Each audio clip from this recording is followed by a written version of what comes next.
Nayler est auteur de science-fiction depuis les années 2010. Officier du Service extérieur des États-Unis, il a sillonné le monde pendant 20 ans, résidant en Russie, en Asie centrale, notamment le Turkménistan, où il a servi dans les corps de la paix à Ashgabat, mais aussi dans le Caucase, au Vietnam ou encore dans les Balkans. Jeudi 21 mai 2026, la librairie Ombre Blanche accueillait Ray Nayler à l'occasion de la parution de son nouveau roman Où repose la hache aux éditions Le Bélial, en dialogue avec Clara Le Prince. La traduction était assurée par Aurélie Delevallée.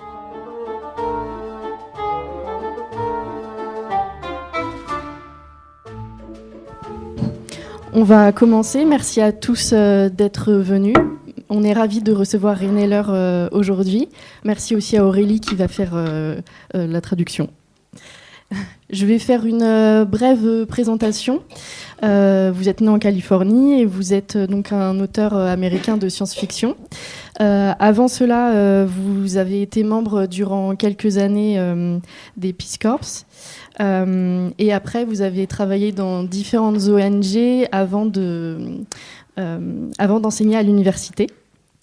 En France, on vous rencontre en 2023 grâce à votre recueil de nouvelles Protectorat qui sort en France aux éditions du Bélial et avec lequel vous allez avoir le Grand Prix de l'Imaginaire. En septembre 2024, vous recevez le prix Locus pour votre premier roman La montagne dans la mer. Et en mai 2025, vous êtes couronné par le prix Hugo pour votre novella Défense d'extinction, paru dans la collection Une heure lumière.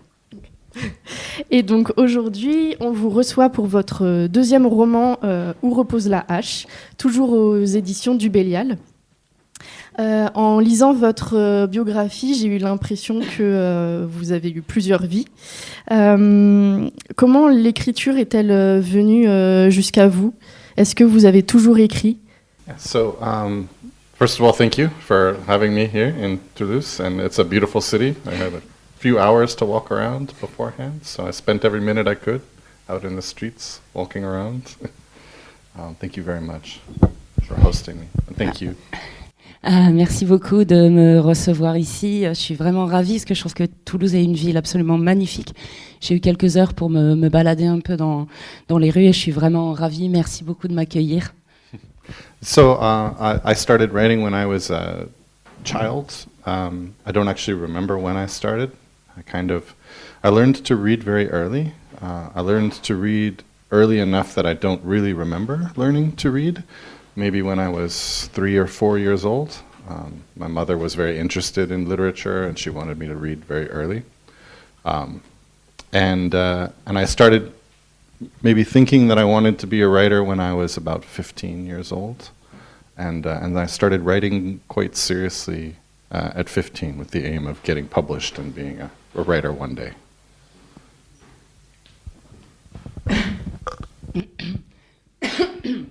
Je crois que j'ai commencé à mettre à l'écriture en fait dès mon plus jeune âge. J'étais un tout jeune enfant. Je crois que ça date de l'époque même où j'ai appris à lire en fait. J'ai appris à lire très tôt. Je me souviens même plus trop à quel âge. Je dirais vers 3-4 ans. Parce que ma mère adorait la littérature et elle voulait que j'apprenne très rapidement à lire. Et je pense que j'ai commencé vraiment à me mettre à l'écriture vers 15 ans, je dirais. En tout cas avec l'idée de ce désir d'être publié un jour. And I mean now, and for a long time I've just had the habit of writing every day. So I get up in the morning and I start writing almost right away. And I write for maybe an hour or 90 minutes, as much as I can, and then I start the rest of my day. I still work full-time. I'm still a foreign service officer, so I have a full-time job, and I kind of have trying to balance the two jobs. And I mean, I think what I would say is, if I could go back in time, and I could just tell that 15-year-old that he shouldn't worry about being a writer, he should worry about writing, it might have been helpful. Et maintenant, je dirais que pendant longtemps, j'ai pris cette habitude d'écrire tous les jours. Je me lève le matin et je me mets à écrire quasiment directement. pour disons, pendant 1 heure à 1 heure et demie.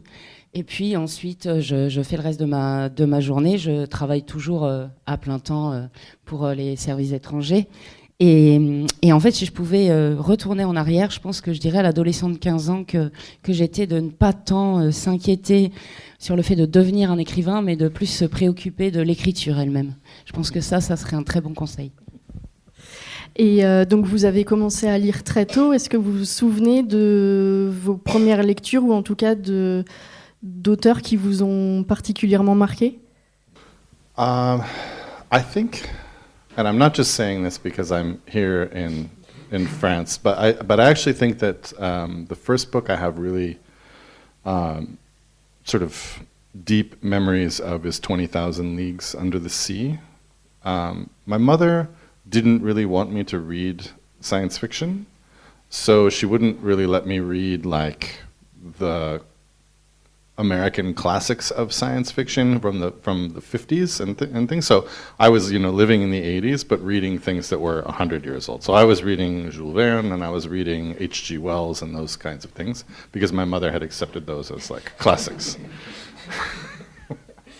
That she couldn't argue with those. But I think that was the first story that left an impression on me because it has this atmosphere to it. It really creates a whole world.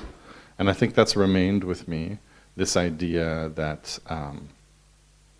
one of the great things about writing is creating worlds for people that they feel like they can live in, right? That they feel completely real to them, like that book did to me as a child. Alors je dirais que c'est pas simplement parce que je suis en France que je vais vous dire ça, mais en fait l'un des premiers livres dont j'ai vraiment un souvenir très, très ancré, c'est 20 milieux sous les mers. Alors étrangement, ma mère n'était pas une très très grande fan de science-fiction, donc elle appréciait pas trop que j'ai ce genre de lecture. Tout au mieux, elle disait, voilà, tu peux lire la science-fiction classique américaine des années 50, mais bon, quand on est au beau milieu des années 80, c'est un peu particulier. Mais voilà, comme elle aimait quand même les classiques, bon, Jules Verne, c'était quand même un auteur qui pouvait passer.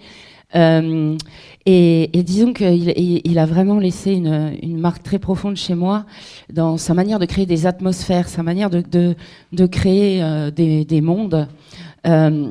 Et ça, c'est vraiment une idée qui est restée très ancrée en moi quant à l'écriture, c'est de pouvoir créer des mondes dans lesquels les gens peuvent se projeter et s'imaginer vivre d'une façon ou d'une autre, tout comme ça m'était arrivé à moi en tant qu'enfant à la lecture de ce roman. But I would also add to that some of the things that left the deepest impression on me were not books but movies. And so, I grew up in a world that was saturated with cinema. There was a movie house in my town. It was what we call in the United States a second run movie house, where they show not movies that are just coming out, but movies that came out maybe in the last few years, and you can go and watch 3 of them. At the time, you could go watch 3 movies for $2, right? So I would spend all day sometimes in this place, and it was a great way for my parents to get rid of me as well. So the first sort of piece of science fiction that left a big impression on me, though, was, and I should back up and say, my mother has a lot of what I would call "Why I Divorced Your Father" stories, and this is one of them. When I was 3 years old, it was 1979, and he took me to see Alien. And it left a very deep impression on me, maybe a scar. but I remember that also, speaking of atmosphere, that first 10 minutes of Alien, if you go back and watch it, or if you can remember it clearly, is probably one of the greatest 10 minutes of atmosphere setting up the whole mood and feeling of a film ever created. Nothing happens except for the ship waking up. And it's just these long silences, and you really get the sense that no one is going to come and help these people when the bad things start happening.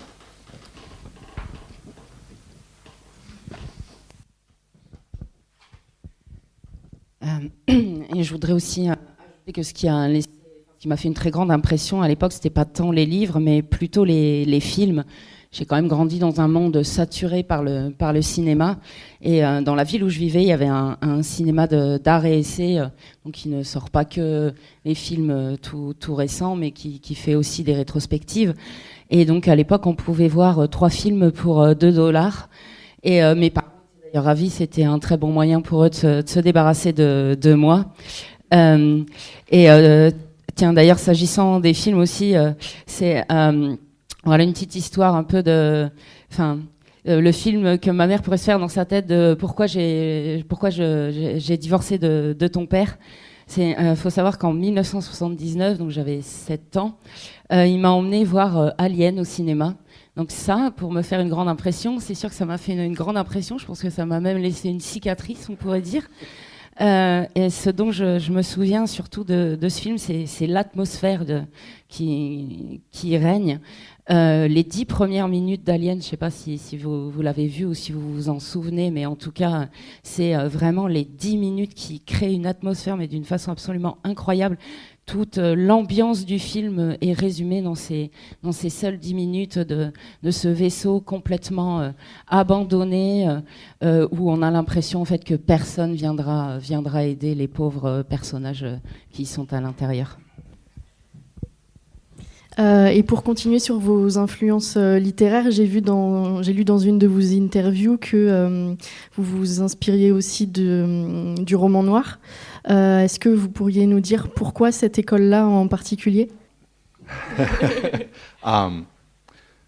So for me, I think noir as a genre, as a film, both as a film genre and as a literary genre, is a high point of American art in the 20th century.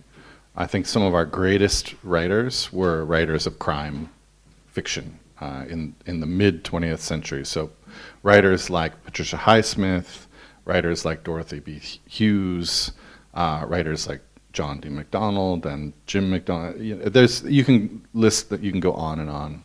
Raymond Chandler, right? Dashiell Hammett. Noir it has a reputation in America of being sort of emotionless. It's actually the opposite of that. It's completely saturated at every moment with feeling, and it has this lovely elegance to it. It's very spare, and it teaches you the art of saying a lot with just a few words, which I strive to do in my fiction. Effectivement, je dirais que pour moi, le genre noir, tant dans le cinéma qu'en littérature, c'est vraiment le summum de l'art américain du XXe siècle. Et pour moi, les plus grands écrivains sont bien sûr des écrivains de polar. On va passer de Dorothy Hughes au MacDonald, à Ray Chandler, Dashiell Hammett, etc., etc. Et on reproche souvent au genre noir américain d'être dépourvu d'émotions. Et moi, je dirais que je ne suis absolument pas d'accord. C'est un genre qui est au contraire saturé d'émotions, de sentiments, mais qui a cette magnifique élégance d'être très minimaliste. Et c'est un genre qui nous apprend en fait l'art de dire beaucoup en peu de mots. Et c'est exactement ce que moi, j'essaie de reproduire dans ma fiction. And what I also admire in that literature is their ability to put you in the mind of a character and to see the way that the world is created by someone's mind. There have been many bad adaptations, for example, of The Talented Mr. Ripley. There's a bad French one with Alain Delon, and it's beautiful, but it's a terrible adaptation of the book. There have been 2 bad American ones. The recent attempt was the least bad. But what they miss in this, right, is if you read this book, and anyone who's read the book can tell you, the trick of the book is when Ripley kills someone, you're all for it, because everyone else is terrible, and only Ripley is a good person in the book. And the way that Patricia Highsmith does that is amazing, right? So there's no possibility that you would root for anyone else in the Ripley novels, all of them, or that you would want Ripley to get caught, right? And so I love the technique, this technique that Patricia Highsmith and those other noir writers have of putting you in a mindset and then forcing you to see the world through the eyes of the character in a way that sometimes I think a lot of other literature does not do. Et je dirais que donc c'est une littérature qui a la capacité de nous projeter vraiment dans l'esprit des personnages et de nous faire voir le monde à travers leurs yeux. Et un exemple parfait pour ça, c'est le talentueux Monsieur Ripley. Alors je trouve que les adaptations cinématographiques sont absolument mauvaises.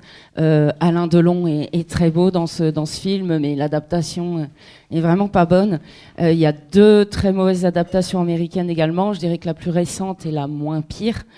Mais si vous lisez le livre, en fait, toute l'astuce réside dans le fait que chaque fois que Ripley va se mettre à tuer, c'est tous les autres personnages qui nous semblent horribles, et lui semble être la seule bonne personne du roman. Et je trouve que Patricia Highsmith fait un super boulot à ce niveau-là, parce que finalement, on n'a même plus envie que Ripley se fasse attraper. Donc, j'adore vraiment la technique qu'elle utilise. Et la technique utilisée par plusieurs autres écrivains du même genre, en fait, cette capacité, une fois encore, à vous projeter dans l'esprit d'un personnage et vous faire voir le monde à travers ses yeux. And the amazing things, just finally, I could talk about noir for the whole time, but I won't, I'm sorry. But the final thing, right, is that on top of all of this, The Talented Ripley, Mr. Ripley is not a movie, or is not a book about murder, right? It's a book about being a homosexual in the 1950s, right? And living this lie that he has to live to be a homosexual in the 1950s, which is the lie that Patricia Highsmith is also forced to live. And so noir can be used, to very subtly demonstrate all sorts of other societal issues, right? And I think that's another aspect that I always admired of it. I also thank the French, by the way, for sort of discovering noir, because the Americans didn't have a category for this until it was sort of given to us. And we really were only able to understand this genre, interestingly enough, in retrospect, because of the French, and then the French New Wave that sort of pointed backward at that genre as being their own inspiration.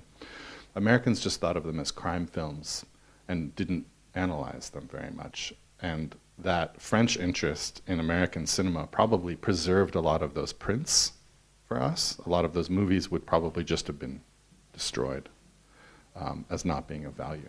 So, thank you.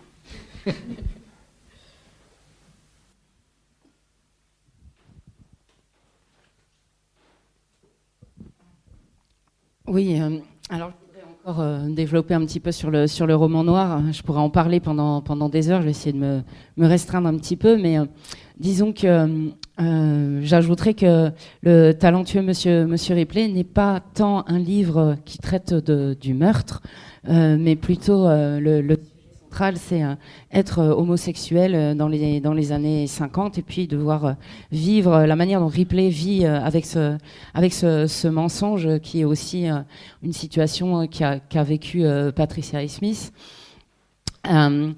Et effectivement, le genre noir est toujours utilisé pour analyser, pour démontrer certains problèmes sociétaux, et ça, c'est un aspect de ce genre que j'apprécie énormément. Et puis aussi, on doit quand même beaucoup aux Français, en fait, dans ce domaine, parce que les Américains, au début, n'envisageaient pas cette littérature comme un genre à part entière. C'est quelque chose qui nous est plutôt venu rétrospectivement des Français qui se sont énormément intéressés à notre littérature, et donc qui ont amené ce genre en tant que tel à nous, et puis la passion aussi des Français pour le cinéma américain, qui a donc permis, en fait, de laisser cette empreinte sur nous, les Américains, et franchement, merci beaucoup pour ça. We have a tendency as Americans to do things kind of accidentally and then leave other people to try to figure out what it is that we did. It's not a great tendency. nous les Américains, on a un petit peu cette tendance à faire les choses, disons, accidentellement et à laisser les autres analyser à notre place. Et pour revenir un peu sur la science-fiction, est-ce que vous lisez beaucoup de science-fiction contemporaine ?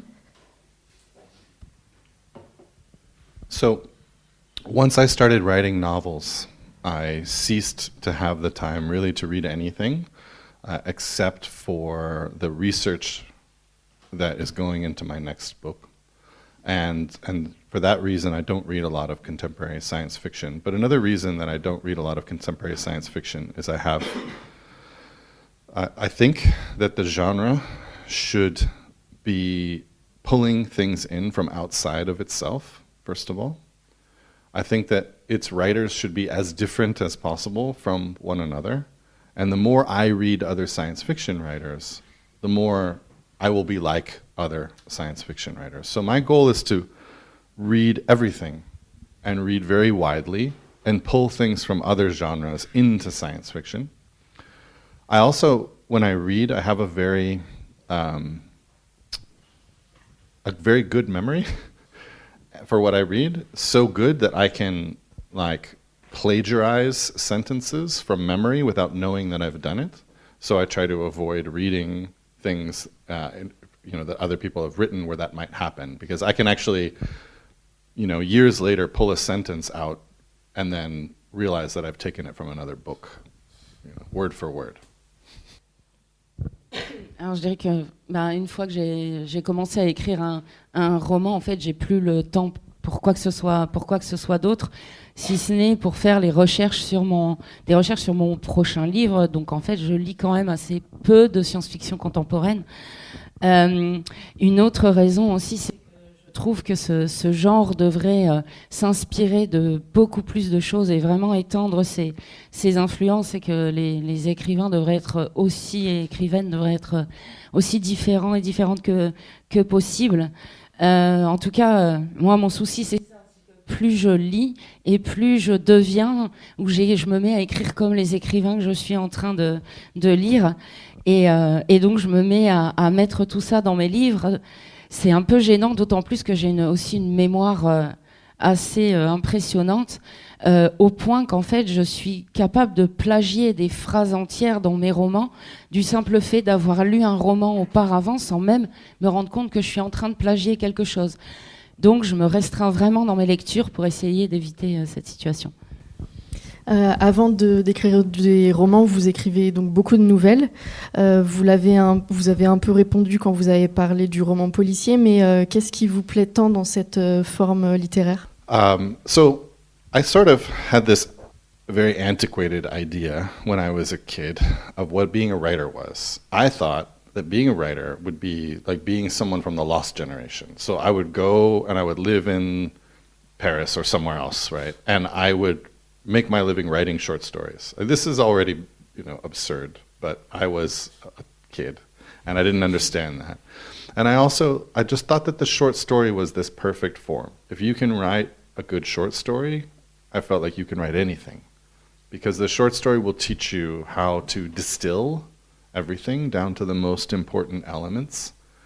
It will teach you how to write at the edge of poetry, the sort of edge between poetry and prose, how to create a scene. It teaches you when to get in at the last possible moment and when to get out at the first possible moment, right? It teaches you how to manipulate time. It teaches you how to draw a character quickly in just a few lines.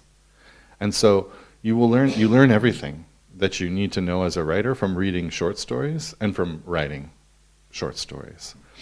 For the same reason, I read a lot of poetry. On the train down from Paris to Toulouse, I was reading a lot of poetry and looking out the window, reading poems. And because poetry teaches you what language can do. Poetry reaches further than prose does quite often, and so, you get a better sense from poetry of what the language is capable of and what the words are capable of. One of my favorite lines, for example, just an example of this in poetry, There's the Knight's Tale in Chaucer, and the knight says, "Mine is the ruin of the high halls, the falling of the towers and of the walls." And a beautiful thing about these lines is that the word ruin in English originally did not just mean a building that is very, very old and has fallen apart. It also means to fall, right? And so the ruin of a tower, right, is its collapse, right? And so it has you see the motion in the poetry in a way that you wouldn't usually see in prose. So short stories and poetry, I think, will teach you everything that you need for anything else. And now I'm forcing my translator to translate Chaucer as well. I'm sorry. Alors j'avais cette idée un peu surannée de ce que devait être un écrivain quand j'étais enfant. Et pour moi, un écrivain, c'est quelqu'un qui appartient à la génération perdue, quelqu'un qui vivait à Paris, qui devait du coup gagner un peu d'argent en écrivant des nouvelles. Voilà, c'était un peu mon idée en tant qu'enfant. Il n'empêche que je trouve que la forme brève est absolument parfaite, parce qu'en fait, si on sait écrire des nouvelles, alors on est capable d'écrire absolument tout. Parce que ce genre nous apprend le minimalisme, la concision dans les mots. On est toujours aussi un petit peu à la croisée entre la poésie et la prose. Ça nous apprend à créer des scènes dans lesquelles on entre au moment opportun, mais aussi on trouve le meilleur moment pour en sortir. Ça nous donne une capacité incroyable dans la création des personnages. Il faut les créer et leur donner une envergure en quelques mots seulement. Ça nous apprend vraiment beaucoup de choses, tant au niveau de la lecture que de l'écriture. Et je dirais que c'est la même chose pour la poésie. Je lisais d'ailleurs un recueil de poèmes sur la route, en fait, dans le train depuis Paris vers Toulouse, tout en regardant le paysage, parce que voilà, je trouve que la poésie nous apprend ce que la langue peut faire de mieux. Ça nous donne vraiment la sensation de tout ce que peut faire la langue, de tout ce que les mots peuvent dire. Et donc, par exemple, si on prend Chaucer et le Knight's Tale, le conte du chevalier, je sais pas comment ils ont traduit en français, il y a cette phrase incroyable. Et alors, excusez-moi d'avance. Alors, on va dire l'esprit et la ruine des halls aux grands murs, et la chute des tours et des murs. Pardonnez cette traduction affreuse. Il n'y a pas de rime, il n'y a rien, mais bon. Et en fait, il faut savoir qu'en anglais, ruin en fait, décrit deux choses différentes. C'est pas seulement un bâtiment qui décrépit, un bâtiment ancien qui décrépit, mais en fait, to ruin en anglais, c'est aussi tomber. Donc, le ruin de la tour, c'est aussi son effondrement, en fait. Et vraiment, Chaucer, dans ses quelques vers, parvient à recréer en mots tout le mouvement de la tour qui s'effondre. Et ça, c'est quelque chose qui serait impossible à rendre en prose. Donc voilà, c'est absolument incroyable. Et donc, vous voyez aussi le travail que je donne à l'interprète, puisque je lui fais traduire du Chaucer en direct. Et quand je vous parlais de plagiat aussi, voilà, vous voyez, là, on est en plein dedans. Et par rapport à la construction de vos deux romans, à la fois dans La montagne dans la mer et dans Où repose la hache, on a une alternance de personnages. Est-ce que c'est aussi lié à votre travail de novelliste ? I got that one. So, for me, going back to the Lost Generation, right? There's two authors that you could sort of take as opposites there. And when I was in university, one of my teachers, I studied contemporary American literature. I studied genre literature, actually, of the 20th century.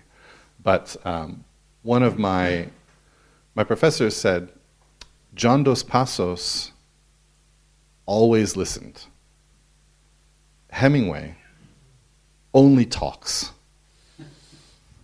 And you see this in their books. I'm rereading John Dos Passos right now, reading his USA trilogy. And he creates characters that feel like real people. their lives feel complete. It's hard to believe that it's not just a documentary about real Americans' lives in the early part of the 20th century. Hemingway, on the other hand, every single character in Hemingway's work is Hemingway, right? And Hemingway is a beautiful writer, but there's a monotony to his writing and his characterization. And I wanted to be like Dos Passos, a person who always listens and really can allow myself to become completely transparent, because I'm not interested in my own opinions at all about the world, and hear other people's opinions, and then translate that into literature. And so the multiple perspectives in the books are a chance to give other people the chance to speak, as many of them as possible, right? So that you're not only seeing the world from one point of view, but you're able to see different facets of it. Alors je vais revenir à la génération perdue, et bien sûr il y a deux auteurs qui me viennent en tête, deux auteurs assez différents. Quand j'étais à la fac, il y a un de mes profs parce que j'ai étudié donc la littérature américaine contemporaine, enfin en fait la littérature de genre du XXe siècle. Et donc il y a un de mes professeurs qui disait John Dos Passos écoute toujours et Ernest Hemingway ne fait que parler. Et c'est quelque chose que l'on ressent énormément dans leurs livres. J'ai récemment d'ailleurs relu la trilogie américaine de Dos Passos. Et vraiment, il ne s'agit pas juste d'une vision documentaire sur la vie au début du XXe siècle. De même que les ouvrages d'Hemingway sont les ouvrages d'Hemingway reconnaissables entre tous, mais il émane quand même de son écriture une certaine monotonie dans ses personnages. Et moi, je dirais que je me sens plus proche de Dos Passos, celui qui écoute toujours, parce que ça me donne la possibilité de toujours être transparent en quelque sorte dans mes livres, parce que en fait quelque part c'est pas mon opinion qui m'intéresse quand j'écris, mais c'est plutôt de donner à lire l'opinion et le point de vue de mes personnages, et aussi d'autres gens qui les ont inspirés. Donc vraiment écouter, c'est la chance de pouvoir entendre ces voix-là et de découvrir différentes facettes du monde. Et maintenant, pour parler un peu plus de Où repose la hache, est-ce que c'est un livre que vous avez mis longtemps à écrire? No, actually, I think I wrote it in about 10 or 11 months, and that seems to be about my pace now. My publisher in the United States would like to have a book a year from me, so for as long as that lasts, I'm going to take advantage of it. Remember, I started writing at 16. I published The Mountain and the Sea when I was 46. So I waited 30 years to be noticed. I call it the long road to overnight success. Now that I have people's attention to some degree, I have a lot of stories that I want to tell. And so I would say I don't write quickly, but I write very consistently. And so when I get up in the morning, about 80% of my writing is revision of what I wrote the day before. I have a continuous process of revision. My agent loves me because when I give him a first draft of a book, it's like 100th draft of a book, you know, because I'm a perfectionist about my work, and also because I want to be in that world and make sure that when I put a sentence down, it's consistent with everything that came before it. So in that way, you can very slowly walk forward, but actually you get things done quite quickly. So I have written, for example, this book, another book that comes out in the United States 2 days ago that just came out. The book after that is also done, and I'm writing the book after that. I'm halfway through that book, which will come out in 2028. So I'm very consistent in my production, because I think writing is like a muscle, and you need to use it or it will go away. So, you know, when people say, how do you become a writer? I say, well, first of all, you don't. I'm sitting up here telling you that I don't feel like a writer, right? I just feel like someone who writes, and you'll never really feel like a writer, because that's not a thing. It's not an identity. Those things aren't real. But that consistency of work is really what allows you to produce good prose. You have to have that constant habit. I have to have that constant habit. You don't have to do anything.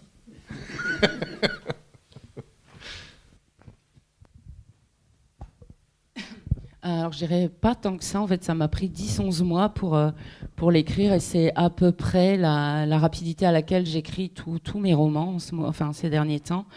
Et d'ailleurs, mon éditeur américain est plutôt ravi de se dire donc je peux avoir un roman par an. Je tâche de tirer le meilleur parti de ce rythme que j'ai, en tout cas tant que ça dure, parce que effectivement j'ai écrit La montagne dans la mer quand j'avais 36 ans, et puis finalement ce livre sort 30 ans plus tard. Donc j'appelle ça en fait ma longue route vers le succès du jour au lendemain. Et en plus, maintenant que j'ai réussi à capter l'attention de mon lectorat d'une certaine manière, je sais aussi qu'il y a encore beaucoup d'histoires que j'ai envie de raconter. Et en fait, la clé pour moi, c'est d'écrire le plus régulièrement possible. Donc le matin, dès que je me lève, en fait, je relis, je fais beaucoup de travail de relecture sur ce que j'ai produit la veille. Et quand je remets un premier jet ou une épreuve, en tout cas à mon éditeur, en fait, c'est pas le vrai premier jet ou la toute première épreuve, c'est la 100e version déjà du roman, tellement je suis perfectionniste et je me relis vraiment sans cesse. Parce que j'ai besoin de m'assurer qu'à chaque phrase que j'écris, la cohérence est absolument parfaite avec tout ce que j'ai fait auparavant. Donc voilà, j'y vais lentement mais régulièrement. Et d'ailleurs, donc ce livre a été terminé. Le livre qui vient juste de sortir, le prochain qui vient juste de sortir aux États-Unis. Donc ça c'est bon. Le livre qui va suivre encore, celui-là je l'ai terminé. Je suis déjà à la moitié du livre qui sortira encore après, vers 2028 à peu près. Donc vous voyez à quel point j'ai une régularité vraiment dans ma production.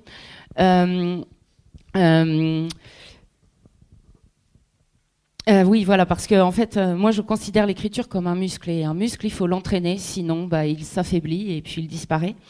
Et quand on me demande, mais comment je peux faire pour devenir écrivain, moi, ma réponse, c'est, en fait, on devient jamais écrivain. Moi, quand j'écris, je me sens absolument pas écrivain. Je suis quelqu'un qui est en train d'écrire.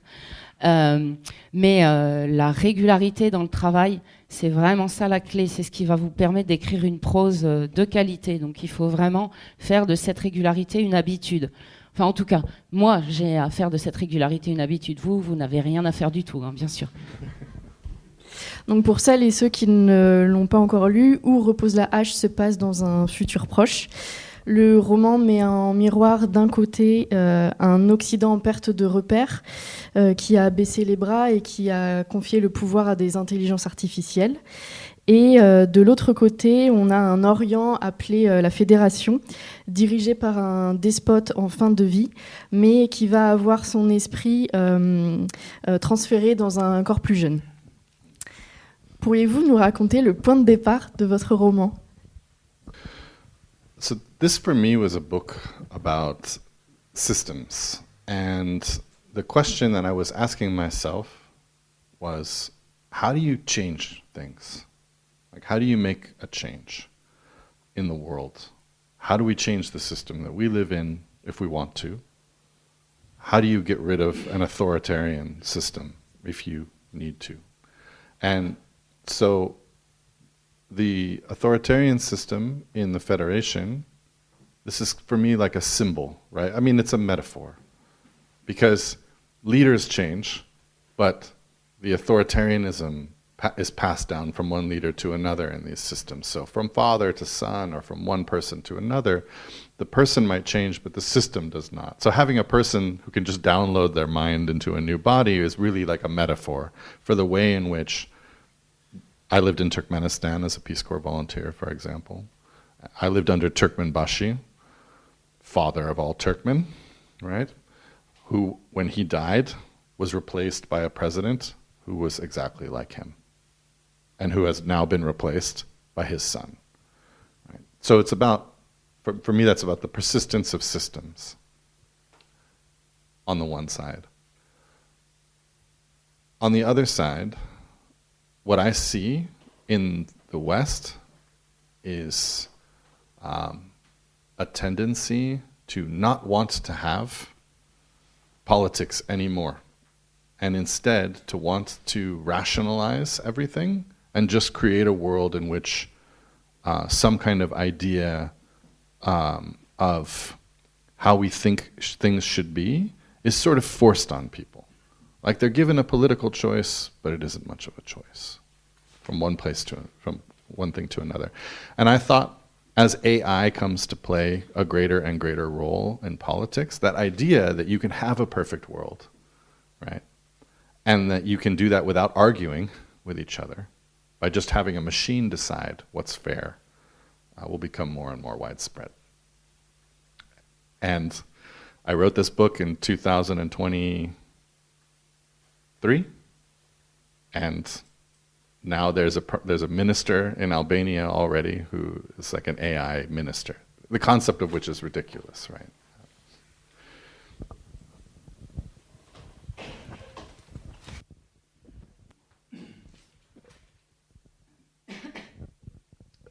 Alors je dirais que le livre traite beaucoup de ce qu'est le système, ce que sont les systèmes, et je me suis aussi beaucoup questionnée sur la manière dont on peut changer les choses dans ce monde, changer les systèmes dans lesquels on vit, comment se débarrasser de l'autoritarisme et des systèmes autoritaires.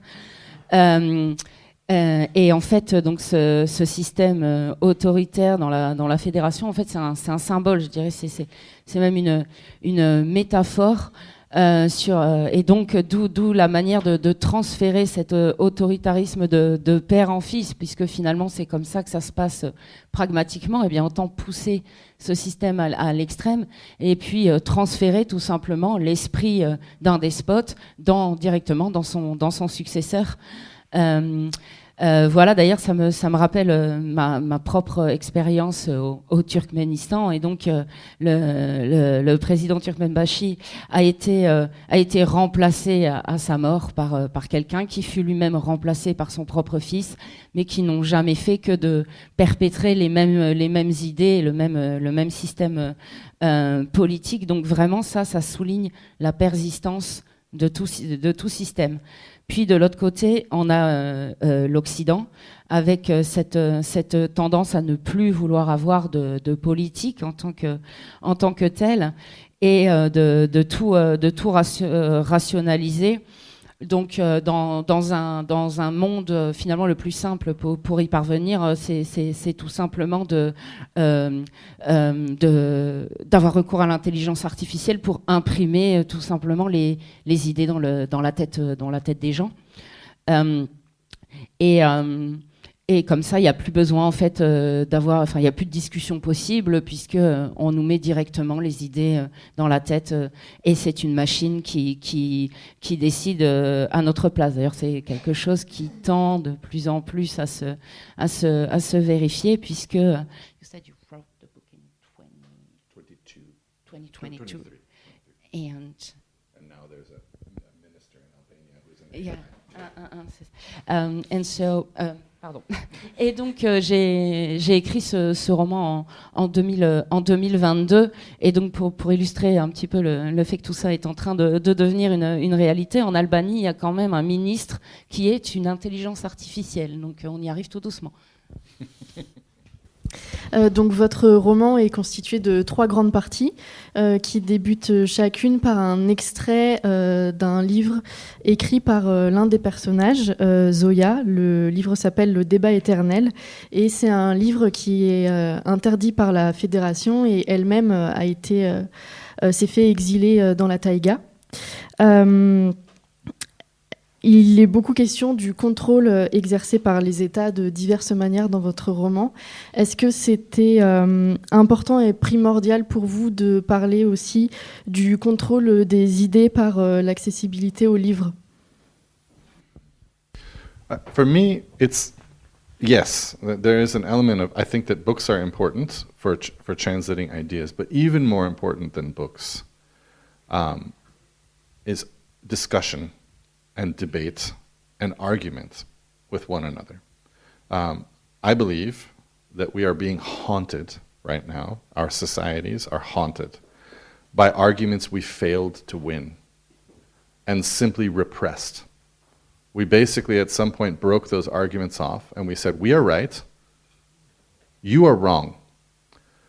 And the things that you think are inconsistent with what we believe. And that may be the case, but if you can't win the argument, if you just seek to control people's opinions rather than changing them, they will come back. And they will come back to haunt you, and they'll come back in more severe and, I would say, metastasized forms of what they were. A good example from the United States, because I want to speak from my own experience, is racism. We did not win this argument. We did not convince people not to be racist. We simply said, being racist is now wrong. And we're not going to talk about that anymore. And now we're living through the upwelling of the reaction to that. So it's hard, right? Because racism is wrong. I mean, in my opinion, and it seems inarguable. But if you can't change people's opinions, and instead you simply put laws in place and say, now it's wrong, and we've decided this issue, and we're done, it's going to come back. So how do we change our societies? We change our societies by talking to each other and by actually convincing people. And that's the hardest thing to do. But that's democracy, right? At its core, it's this open discussion. And so the book, The Eternal Argument, is precisely about that there is no answer, and there's no perfect world, and there's no way that we're going to get to one, but the best we can do is just continue to fight with each other openly about what's right and what's wrong. Because if we push it down, it's going to come back. Alors oui, je dirais que les livres sont effectivement un élément très important, mais au-delà de ça, ce qui est primordial, c'est le dialogue, le débat, l'argumentation, le débat d'idées, l'affrontement des idées. Parce qu'on vit dans une société qui est hantée par les débats mornés, dirons-nous. Parce que si on n'arrive pas à gagner, qu'on réprime les idées, et donc qu'on fait taire le débat simplement en disant c'est moi qui ai raison et toi t'as tort, dans ce cas en fait personne ne gagne l'argumentation réellement. On ne fait que passer les choses sous silence, et le problème quand on passe des choses sous silence, c'est qu'elles reviennent encore plus fort, elles reviennent hanter les sociétés, et c'est ces formes encore plus sévères, c'est ce que j'appelle moi des métastases argumentatives en fait. Prenons par exemple le racisme. On n'a absolument rien gagné du tout sur cette question-là, puisque l'argumentation, il ne s'agit plus de convaincre les gens de pourquoi il y a un souci dans le racisme. On dit juste le racisme c'est mal, point. Et puis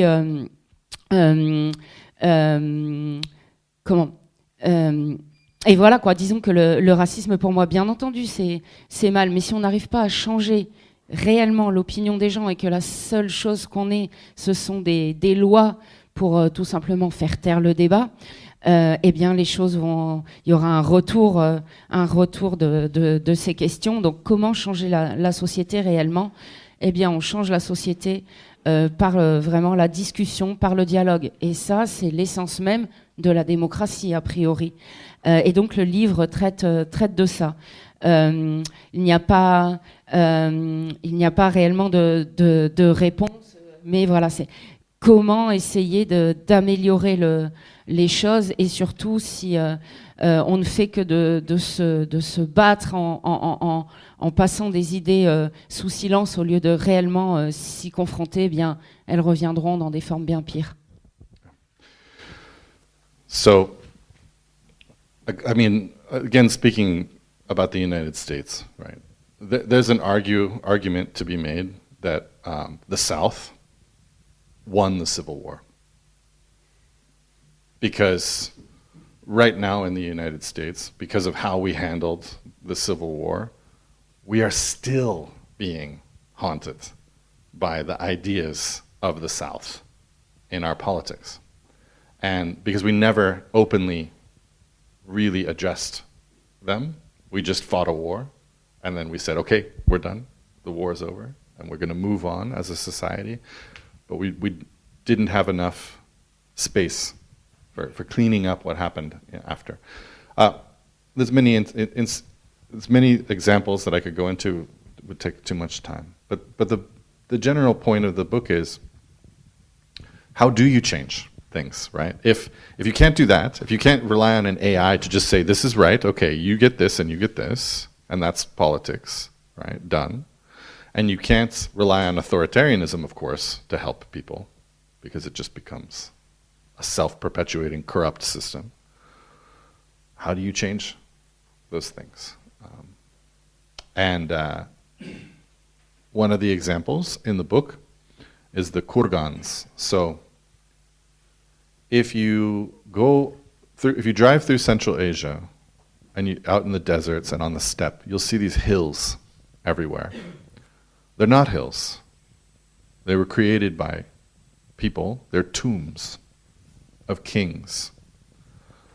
And the kings are all buried with their, not just by themselves, but with horses, and with all of their leaders together. So when the king would die, all of the closest advisors and everyone else would kill themselves, or be killed, and be buried with him.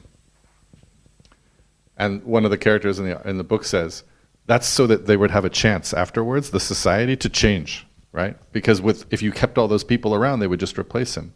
And the other character says, but it didn't change. There's just kurgan after kurgan after kurgan, and it went on for thousands of years. And then the first character basically says, yes, but there aren't any anymore. So at one point it did change. So why and how? And this is the thing. How do you change a persistent system? What does that? And then how do you make sure that the system that replaces it is better? It's a fundamental question that I don't have an answer to, but the book is written to explore that question.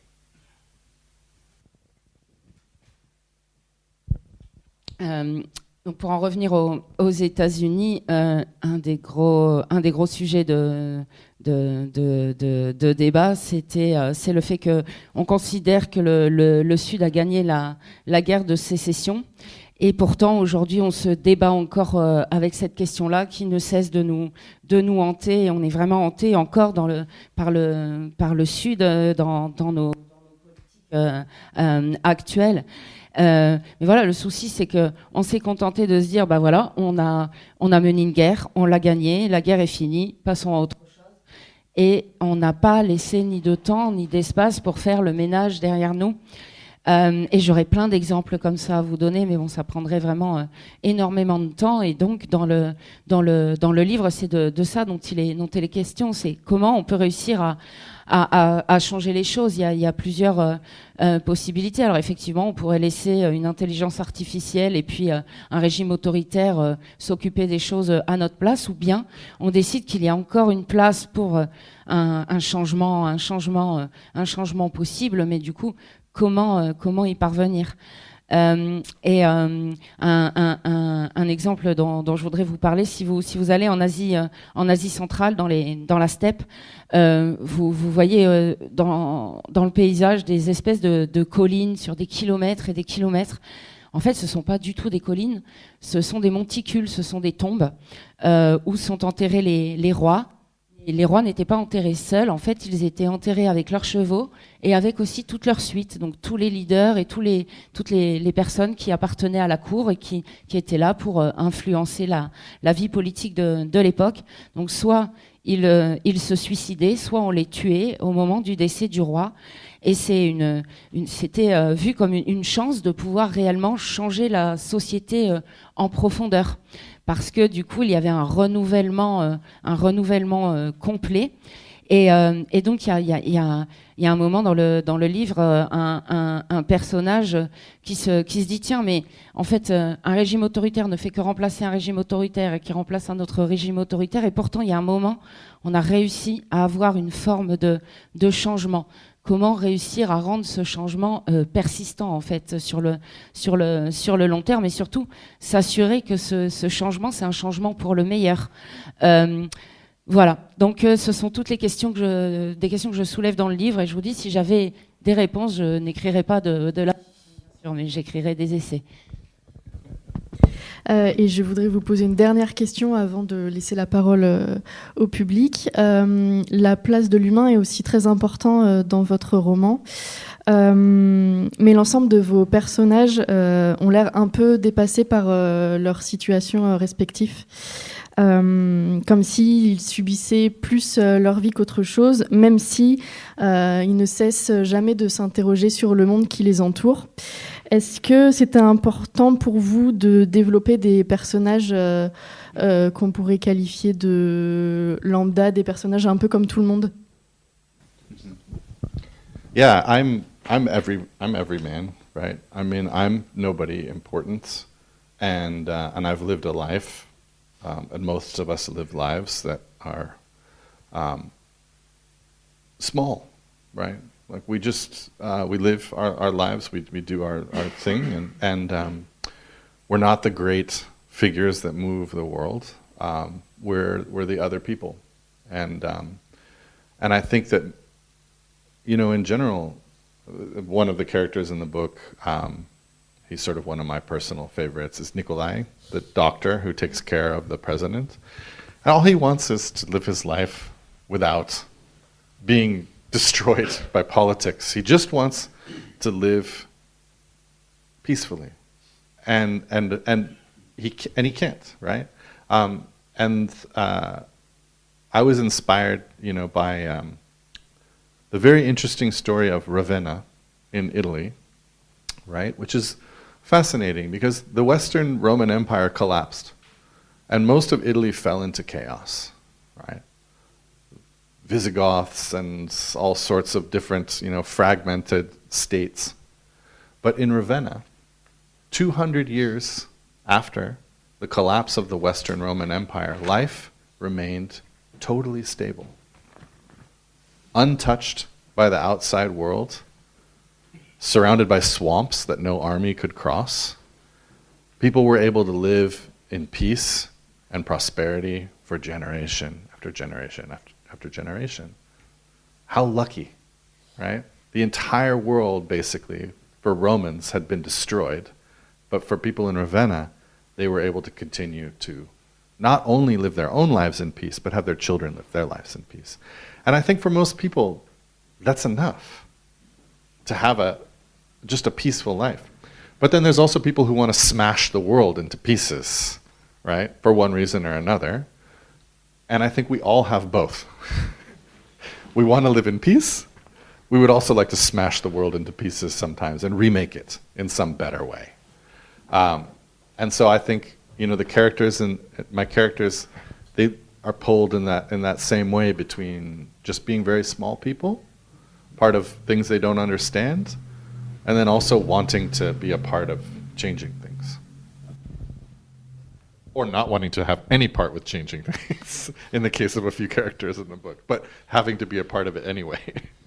Alors je suis moi-même un monsieur tout le monde, une personne lambda. Je mène ma petite vie. Voilà, c'est un peu ce qu'on fait. On fait tous. On mène nos vies. On fait ce qu'on a à faire. On ne fait pas partie des grandes figures de ce monde qui transforment ou qui font l'histoire. Nous, on est les autres, les petites gens. Et il y a un personnage dans le livre, d'ailleurs je dirais que c'est mon personnage préféré, c'est Nikolai, hein, le médecin qui, lui, parvient à vivre sa vie à travers le roman sans être trop détruit par la politique. Tout ce qu'il veut, lui, c'est vivre sa vie tranquillement, même si c'est un peu compliqué. Et en fait, une de mes inspirations, c'est une histoire assez intéressante qui s'est passée... l'histoire de la ville de Ravenna en Ravenne en français. Il faut savoir qu'au moment de la chute de l'Empire romain, toute l'Italie a sombré dans un chaos total. S'en sont suivis les Visigoths, etc. Mais Ravenne a traversé 2000 ans d'histoire en restant... oui. En restant exactement la même, les gens continuent de vivre en paix, continuent de prospérer depuis des générations. Et c'est quand même une chance absolument incroyable qu'ils ont, parce que en dépit de la disparition totale de l'Empire romain, les habitants ont pu continuer à mener une vie tout à fait paisible. Et à cela s'oppose aussi la tendance à vouloir tout détruire et tout écraser pour reconstruire les choses. Et je pense qu'on a un peu ces deux tendances tous à l'intérieur de nous, à la fois cette envie de paix, mais de tout détruire pour tout refaire. Effectivement, mes personnages sont très attirés par cette idée de mener une vie tranquille et simple, tout en ayant envie de changer les choses, même si certains ont envie de se laisser porter par le courant du changement sans trop faire grand-chose. Merci beaucoup. On va passer aux questions du public. Est-ce que quelqu'un a une question ? Donc, déjà, merci beaucoup. Et alors, je voulais savoir, donc je n'ai lu que les nouvelles qui sont dans le recueil du Protectorat, et plusieurs sont liées en étant dans le même univers. Et je voulais savoir si c'était un univers avec donc le Protectorat d'Istanbul que vous voudriez réexplorer dans les romans, ou si, comme vous disiez, vous vouliez faire des choses... avoir de nouvelles inspirations pour éviter de se répéter dans les romans que vous allez sortir ou ceux que vous avez envie d'écrire. So I sort of think, so first of all, addressing the short story collection, what's interesting to me is that the editors of the short story collection are convinced that the stories all occur in the same world, but I am not. I don't really think of them that way. I think of them as all occurring in worlds that are near to one another in some way, but not exactly the same. And I chose Istanbul as a place to set a lot of those short stories because it's at a crossroads of so many different influences, right? You can go to this great church, right, of Hagia Sophia, and on the banister on the second floor, there are runes carved into the marble banister by the Vikings that were the king's personal guard, right? And it's amazing to think of these, Norsemen in Istanbul watching this emperor, right, in purple below them be, basically worshipped during the church service. And also being bored in church, which is like a universal experience, I feel like, that we've all had. You can feel that feeling of being bored in church, right? And they're carving with their knives in the banisters, their names, right? Because they're just bored. But I chose that as the city also of the future, because I think an optimistic future is a future in which we can include more voices, more human voices than just the Western ones. I've spent, of course, a long time in Central Asia, in the sort of Turkic and Slavic parts of the world. But I'm optimistic about a sort of resynthesis of culture that I think could occur. And I think Istanbul, for me, when I go there, and I walk the land wall. This is usually my tradition when I go back to Istanbul. I walk the entirety of the Theodosian land walls from the sea to the Golden Horn, right? I feel that that's the kind of place where we could get to there, maybe. But it's not, and I come back to it. Like, of course, it appears in where the axe is buried. There, you'll see it. You'll see the Istanbul Protectorate there, a different version of it, but will feel very much the same. It appears in the mountain and the sea, right? And so it's a place that I come back to because for me it has this symbolic power, both as a real place, a real crossroads, and as a place of possibility for the future. Not always positive. Ah oui, c'est ça. S'agissant en fait du recueil de nouvelles, le protectorat, mon éditeur est convaincu que toutes les histoires se passent au même endroit, dans le même monde. Moi, je dirais que non. J'ai un avis plus nuancé. Je dirais qu'elles se passent dans un monde proche, mais qui n'est pas tout à fait le même. Et pour moi, Istanbul, c'est vraiment un endroit en fait qui est à la croisée des chemins à plus d'un titre. Et qui rassemble tant d'influences différentes. Par exemple, il y a une ville à Sofia où sur les rambardes de l'église au deuxième étage, on peut voir des noms, en tout cas des choses qui ont été gravées par des Vikings. Donc c'est quand même incroyable d'imaginer ces hommes du Nord qui rendaient visite à l'empereur d'Istanbul et qui étaient présents pendant le culte à l'église et qui ont vécu en fait un truc mais complètement universel qui nous arrive à tous. On est à l'église et on s'ennuie. Et donc qu'est-ce qu'ils ont fait ils ont gravé leur nom dans la pierre. Donc je dirais aussi que une autre caractéristique d'Istanbul, pour moi, c'est que c'est une ville du futur. Alors, si on est optimiste quant au futur, on dirait que ce futur inclura beaucoup plus de voix et pas seulement les voix occidentales. Mais bon, voilà, pour avoir passé beaucoup de temps en Asie centrale, notamment dans les parties turques et slaves, je dirais que ce qu'on a besoin, c'est de resynthétiser les cultures d'une certaine manière. Et quand on marche sur les remparts d'Istanbul le long de la mer, on se rend compte que c'est le lieu qui nous permet de toucher à ça. En tout cas, sachez que le protectorat d'Istanbul apparaît dans Où repose la hache. Il apparaissait aussi déjà dans la montagne, dans la mer. Et pour moi, donc en fait, c'est à la fois un symbole de pouvoir, mais c'est aussi un endroit réel et l'endroit qui laisse la porte ouverte à un futur. Alors, qui sera peut-être pas positif, mais au moins nouveau. Est-ce qu'il y a une autre question ? Oui, alors merci de ce temps passé avec nous. Alors, je suis arrivé en retard, je ne sais pas si la question a déjà été posée, mais en lisant particulièrement votre dernier roman, j'ai été frappé par l'omniprésence d'une surveillance généralisée, bien pire que celle qu'il y a dans 1984 par exemple. Et je voulais savoir si c'était quelque chose, d'après vous, qui était inévitable dans ce qui allait nous arriver, ou si c'était plus une espèce de sujet d'angoisse pour vous, d'un fantasme noir de ce qui pourrait se réaliser. I think people want to tell us that total surveillance is inevitable.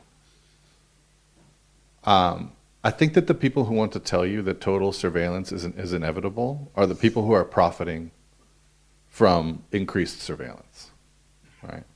I don't think that total surveillance is an inevitability, but we are definitely drifting into a world in which it feels increasingly inevitable.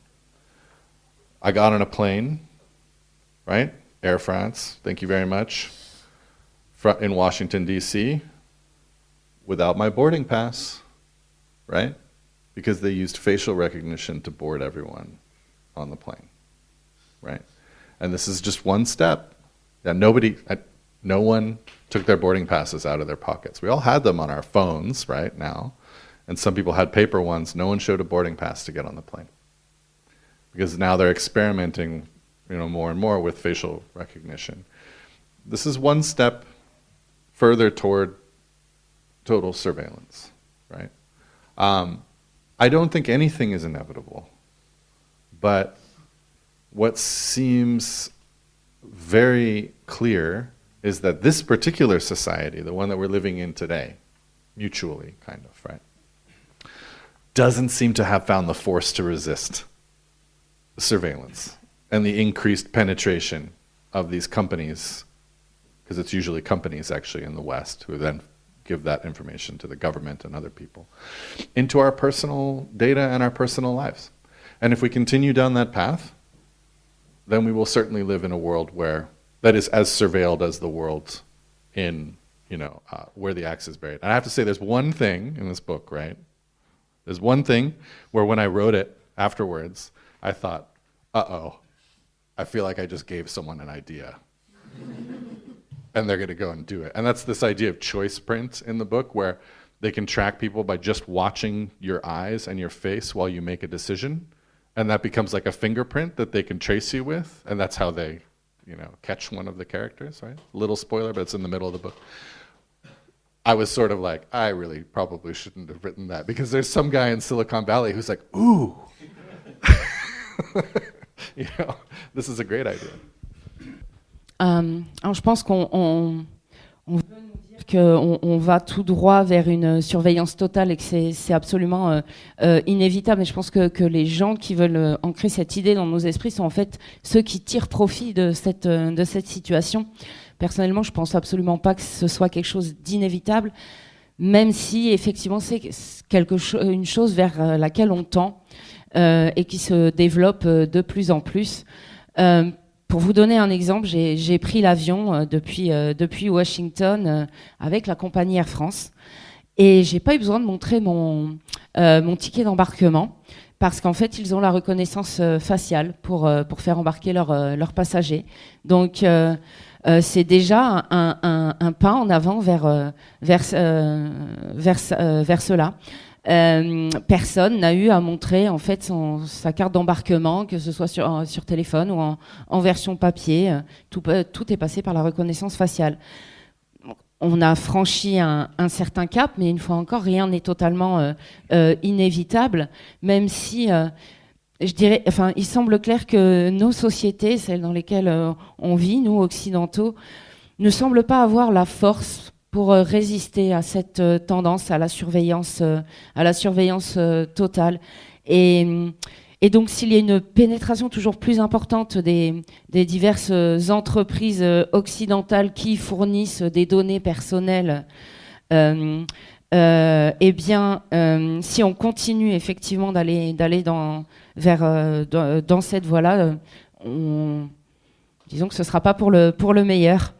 Et d'ailleurs, s'agissant donc de où repose la hache, il y a quand même une chose que j'ai regretté avoir écrite, où je me suis dit, oups, je vais peut-être donner une mauvaise idée à quelqu'un. C'est qu'à un moment dans le livre, il est question d'empreinte. On peut retracer le processus décisionnel de quelqu'un simplement en analysant son regard. Et là, je me suis dit quand même, je pense que je pourrais donner de mauvaises idées à certaines personnes mal intentionnées. J'espère que ce ne sera pas le cas, en tout cas. Moi, je n'ai pas de vraies questions à poser, parce que je viens de vous découvrir depuis quelques jours, grâce à Ombre Blanche, et je suis très content de vous connaître. Tout à l'heure, vous avez parlé de Turkménistan, en faisant un parallèle avec Donald Trump. On peut dire ça. Moi, j'aurais dit, c'est plutôt Tamerlan. Parce que vous connaissez bien cette région de l'Ouzbékistan, etc. C'est un Tamerlan. Et en ce qui concerne l'intelligence artificielle, c'est toujours une technique. Elle nous perturbe un peu, mais simplement, comme disait un philosophe français, c'est un pharmacone. C'est-à-dire, il peut être un soin comme aussi un poison. Voilà, merci bien.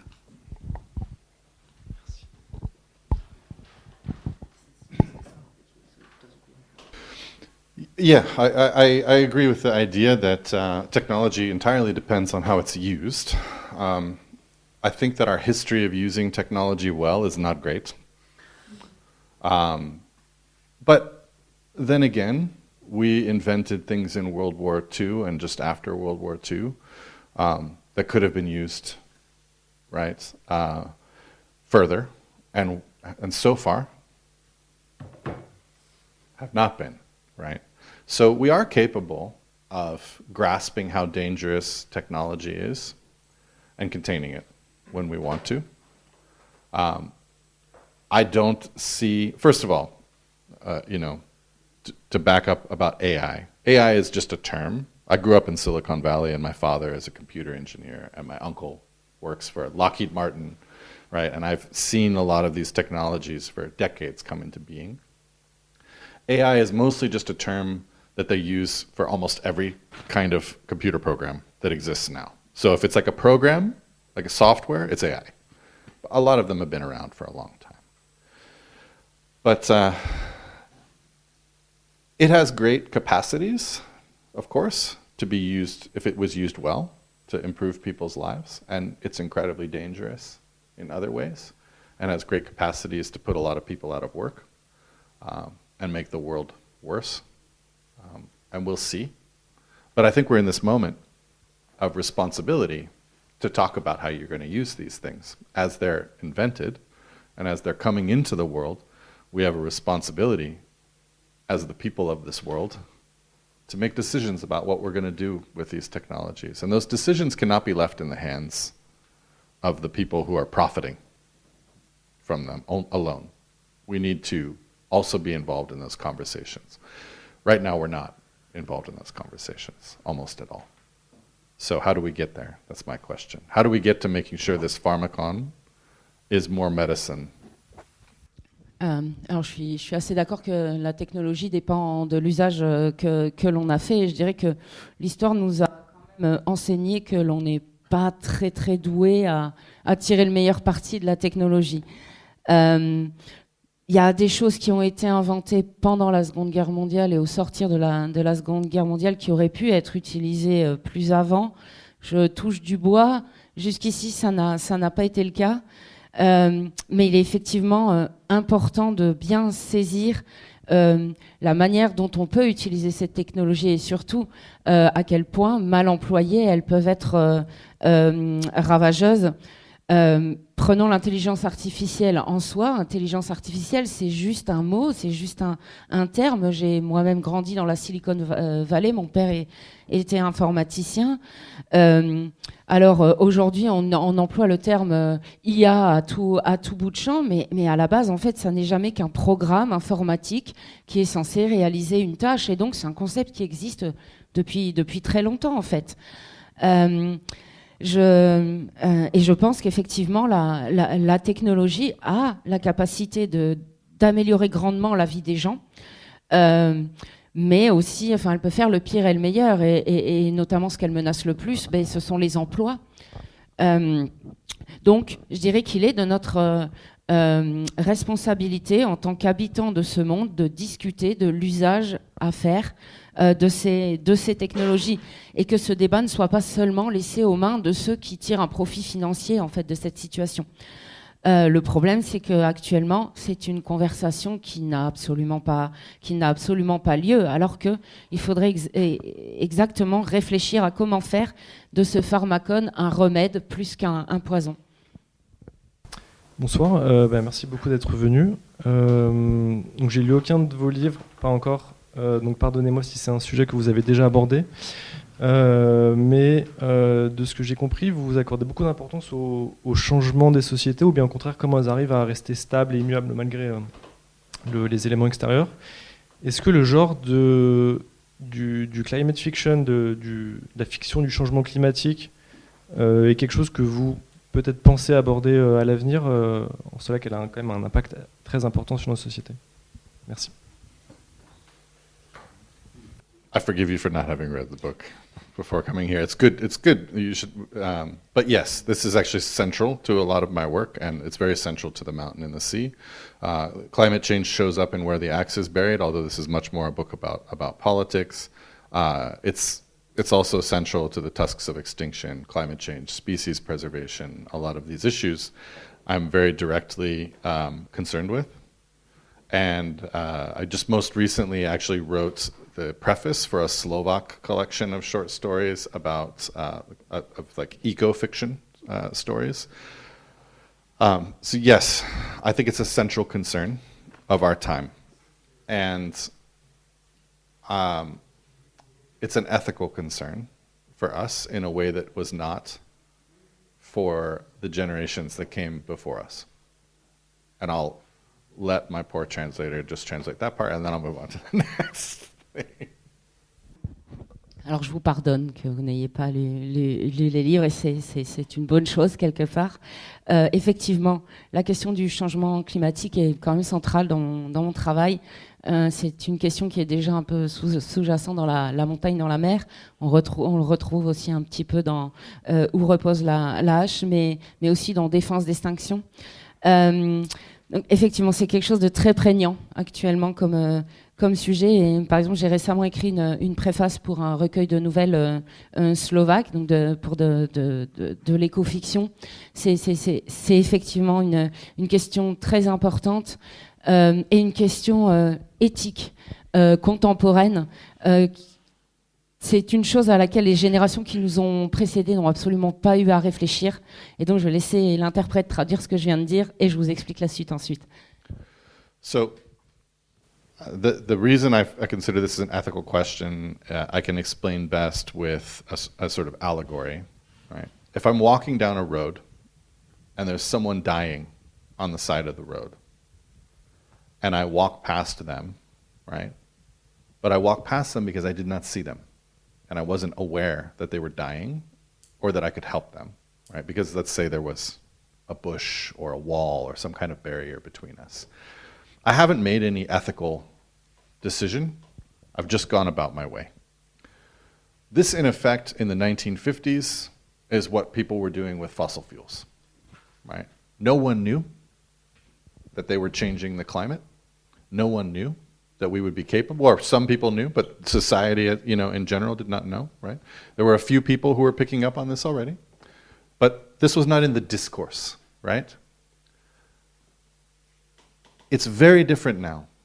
We have extremely good evidence of what's happening. So now the barrier between me and the person dying on the side of the road is gone, right? And if I continue to just go about my business as if that person isn't there, and I don't help, and I do nothing to change my behavior, that's an ethical decision, right? And so I think we're living in a time of great opportunity. The opportunity is to do what is right, right? To make collective ethical decisions about how we're going to live in the world. Politics is about who gets what, fundamentally, right? And the conversation about who gets what can't only be about human beings anymore. It needs to be about the whole biosphere, right? And what is happening to it. And we need to work together in this ethical moment to fix what we've done. This is my belief. And if you don't believe these things, that's fine, and we need to argue about it a lot. Coming back to that sense of debate, I want to convince you that this is true, right? Because we need to work together. But not tonight. I just want to go back to my hotel room, get some sleep, and then move on to Montpellier.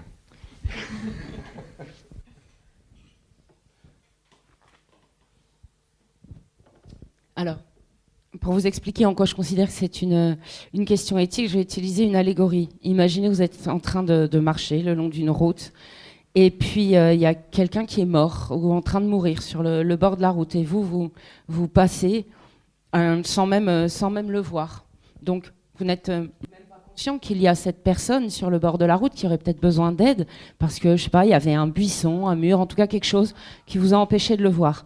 Donc votre comportement ne relève pas d'une décision éthique dans ce cas-là.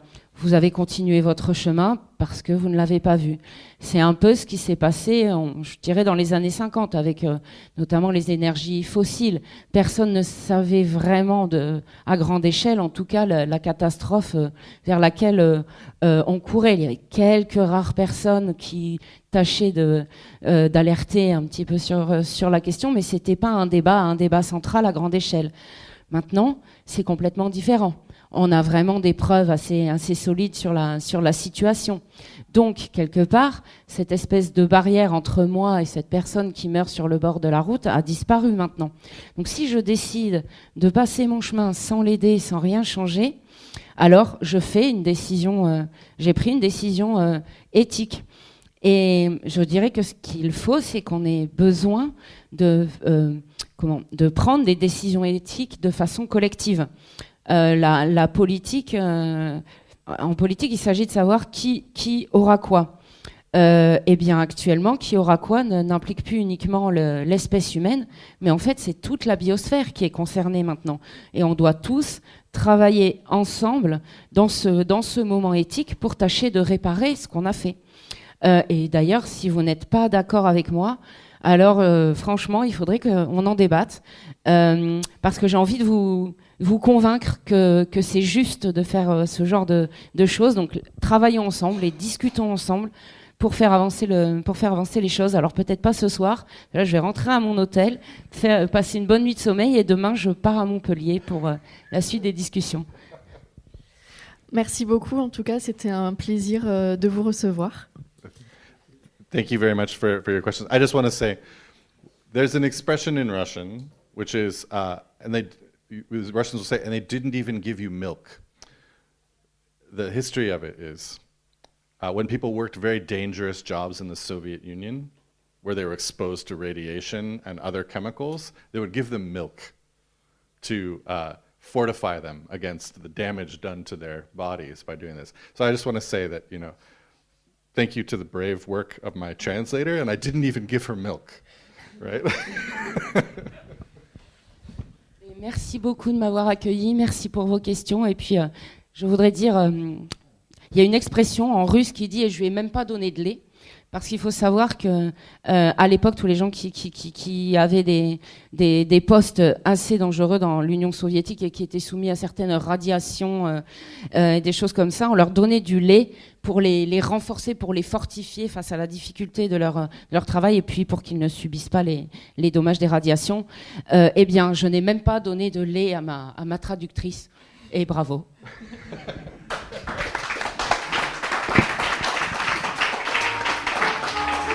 Est-ce que vous acceptez de signer quelques livres ?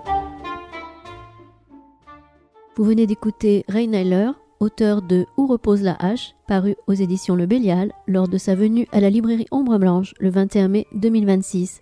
Chez cet éditeur, Ray Nayler a aussi fait paraître La montagne dans la mer et Défense d'extinction. Réalisation et mise en onde Radio en partenariat avec Radio Plus et Radio Terre.